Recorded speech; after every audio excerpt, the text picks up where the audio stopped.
पूर्वक नमस्कार करके हाथों में आंसू भरकर फूल धर वृक्ष का द्रौपदी प्रेम पूर्वक गदगद प्रेम बोली, हे धौम्य हे भावाक, इन दुखित पांडु पुत्रों को देखो। हे स्वामी, इनके दुख को देखकर क्या आपका हृदय दुखी नहीं होता?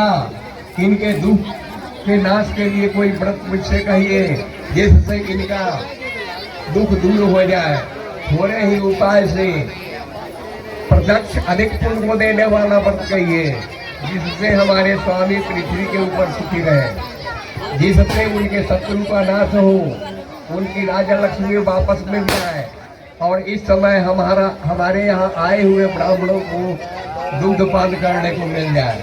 हे महाभाग, हे महाविभु, ऐसा कोई उपाय वर्णन कीजिए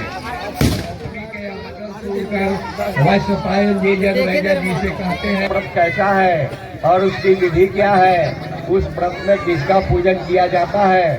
वह नाग कन्या कौन थी और किस लिए उसने इस उत्तम व्रत को किया था? हे महाभाग, वह सुकन्या अति चंडी की व्रत को करने वाली कौन थी? हे शरणागत वत्सल, मेरे इस संशय का आप निवारण कीजिए। इस भांति द्रौपदी के प्रश्नों को सुनकर धर्म जी बोले, हे देवी, सब जितने एक प्रजाति नाम के राजा थे जिनमें 1000 स्त्रियां थी, जिनसे एक ही कन्या उत्पन्न हुई थी। उस राजा के कन्या को छोड़कर दूसरी संतान न होने के कारण वह बहुत ही प्रिय थी। वह पिता के घर में बढ़ने लगी। कुछ समय के बाद वह कन्या चंद्रवत मुख, कमलवत नेत्र और कुंभस्थली होती हुई युवावस्था को प्राप्त। एक समय राजा सयाती मृग का शिकार करने के लिए मंत्री, सेना, बड़े बड़े योद्धा और पुरोहित को साथ में लेकर जंगल में गए। शिकार खेलने के निमित्त राजा को जंगल में लेने के लिए जंगल में गई। वहां पर चौवन मुनि का आश्रम था। सुकन्या ने मुनि की दीमक लगी देह को देखा। मिट्टी के मध्य में मुनि की दोनों नेत्र, मुनि की आंखों से खून की धारा बहने लगी और वह चपुराक्षी सुकन्या फूलों को लेकर सखियों के साथ घर को चली आई। चौवन मुनि की आंखें सुकन्या द्वारा फोड़ दिए गए। इससे राजा और सेना का मलमूत्र बंद हो गया और सभी हाहाकार हुई। श्री पुरोहित की बोली कि हे राजन, भार्गव वंशी च्यवन नामक एक ऋषि इसी जंगल में घोर तपस्या कर रहे हैं, जिनके शरीर में दीमक लगकर मांस खा गए हैं तथा हड्डी मात्र मिट्टी से लिपटी है। हे राजन, आपकी कन्या ने अज्ञानवश ऋषि की दोनों आंखें फोड़ दिया है, जिससे खून की धारा बह रही है। उन्हीं के क्रोध से आकस्मिक हुआ है। तो हे राजन, आप उनको प्रसन्न कीजिए और अपनी कन्या उन्हें दे दीजिए। कन्यादान से मुनि जी प्रसन्न हो जाए। अनजान में अपराध हुआ है जिससे आपकी आंखें फूट गई है। हे मुनिवर, आपकी सेवा के लिए हम अपनी कन्या आपको देते हैं, जिससे आपको कष्ट न हो।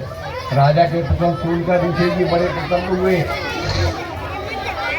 उसी समय राजा सल्याती ने सुकन्या को ऋषि के लिए दान कर दिया। राजा से कन्या पाकर मुनि जी बहुत प्रसन्न हुए और क्रोध शांत हो गया। तब राजा को मन मुक्त हुआ और सेना सहित प्रसन्न चित्त राजा अपने देश को चले गए। सुकन्या नेत्रहीन च्यवन जी की सेवा करने लगी। सुकन्या कार्तिक मास में एक दिन जल के लिए पुष्करणी यानी छोटे तालाब में गई, जहाँ पर उसने अनेक आभूषणों से युक्त नाग कन्या को देखा।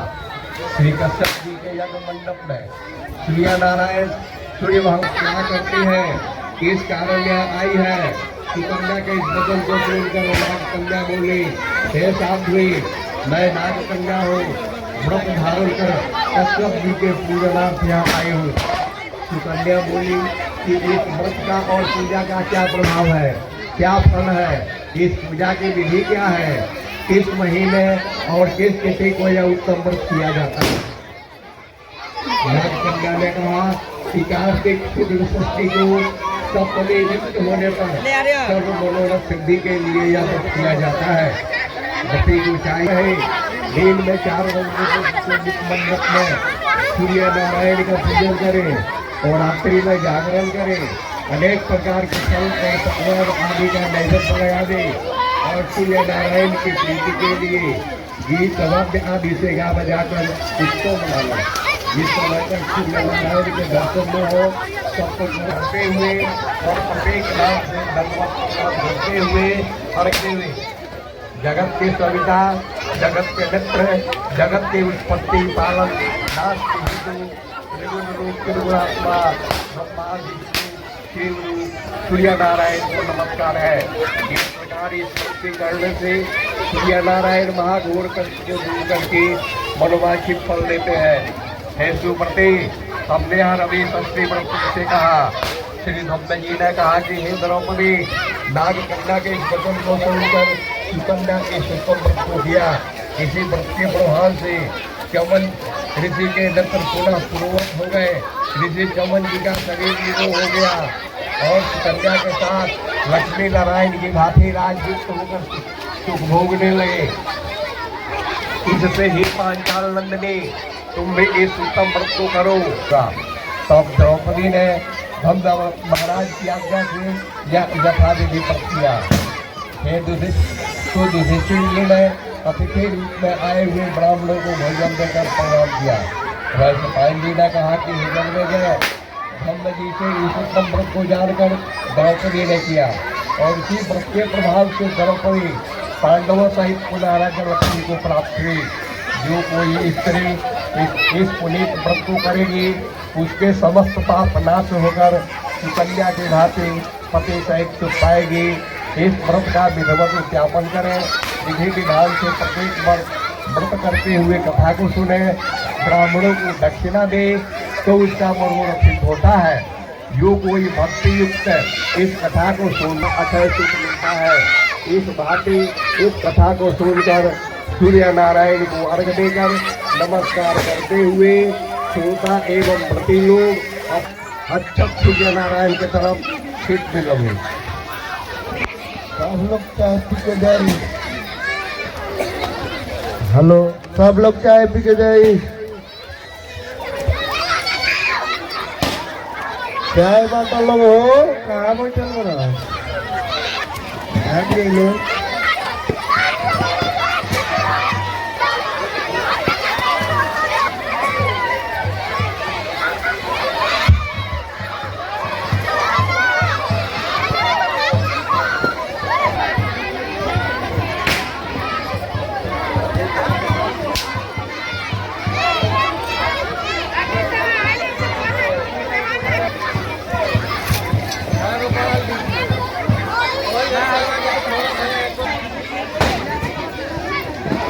जी भैया है को लेके आवा।